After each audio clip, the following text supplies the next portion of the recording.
Well, Doris was Doris. That's always been our plan. But I think the whole entire field, I mean, if you go back and look, I mean, Lexy was amazing. Angelina was amazing. Tate was amazing. I can keep going on. I don't want to leave any girl out. But these ladies across the world have come together, and that's what the NCAA is so great, is it brings all these ladies to elevate every country, every young girl, and everybody to step up their game.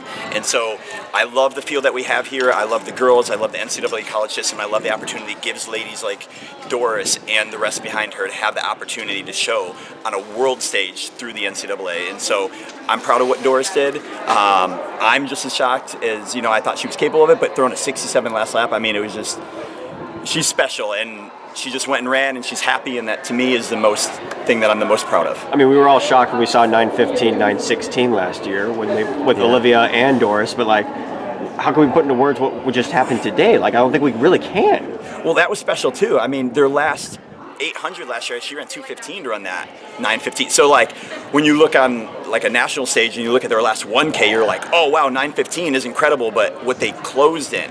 And I very much think that last year, those two ladies could have done that as well. So now getting in an environment like this and for them to be pushed and to help each other kind of move forward throughout the season, that's what I'm really proud of. They're all capable of it, and those other two ladies, especially on the American stage, are doing really well. And behind them, I'm just excited for women's steeplechase and women's NCAA to show what they can do. Well, that's another thing is we're looking at the future now between, is Lexy Halladay and Doris going to be the next great, I'm not saying rivalry by any means, but is this going to be the next great battle we see over the next couple years? Well, Lexy's graduating, right? So I'm just talking about at the world. On the world stage, for sure. Lexy's a force to be reckoned with, and same with the rest of the girls. But this will help elevate all the other girls behind them in the NCAA. They're watching them because now they're going to elevate their training. They're going to elevate what they do, and it's Lexy this year, but it's going to be another girl next year, right? And so that's what I love about our sport. Keep helping each other rise. Let's help each other get better. That's track and field. And I asked her, and I would love to get your perspective. We know what a force she is, on flat surfaces or grass and dirt and trail.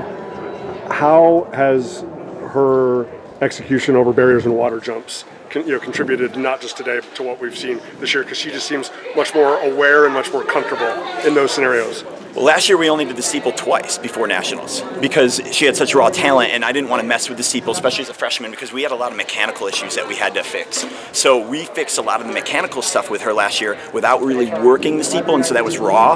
And if you go back and look at her form, it was actually a lot to work on. And I told her, hey, if we can save 3-4 tenths every barrier and every water, and now you're executing over 7.5 laps in 35, I was like, we're losing about 12 seconds. Just so we keep your form and we improve your hurdling, and that's what you saw this year. And then she elevated obviously her fitness a little too, so that's just areas that we're always going to find to improve. And what I love about her is she's going to come back to me and say, okay coach, how do we get better from here? And that's what we sit down and plan. And so that's what I love about her, and that's what I love about the steeple. We're going to go back to the drawing board and say, how do we shave a couple more tenths, a couple more seconds? What do we do? And how much more exciting can it be if we're in a Diamond League race and there's actually people around, because we know she thrives on competition? That's something I think we just should all sit back and be amazed with and just say, hey, let's just enjoy Doris. I mean, is that something she thinks about, Winfred Yavi, Faith Cheritage? I mean, these women that are trailblazing this sport right now, and I'm sure she watched the Olympic final last year, and it's just that could be me in LA 2028. Oh, without a doubt. That's always been on our plan. And that's why even this year when you go and look, we've only done, 3 steeple? So, Worlds was our focus, but I said we're not going to neglect going after the NCAA title. That's on our thing, but we set her up for that, right? And so, yeah, she's got a huge picture, a huge vision on, I'm going to take on the world scene. I want to take on these big dogs. And same with the rest of these girls in here. They're not scared of that, and that's what I love. Because when they get to be around her, it's okay, if we're in the same conversation with Doris, then now to the point, and I appreciate you acknowledging that now all of a sudden Lexy and Angelina, Lord willing, health providing, get to go to USA's and be okay, well, all those pros there, we can run with all of them. Exactly, and it gives them confidence, and that's just going to keep raising the next girl up in their program, the next girl up in the NCAA, and so on and so forth, and that's what our sport is all about. And so I'm proud of all the ladies today. Yes, I'm proud of Doris, but that was amazing distance running for women and in the NCAA, and so I'm really proud as a coach for that.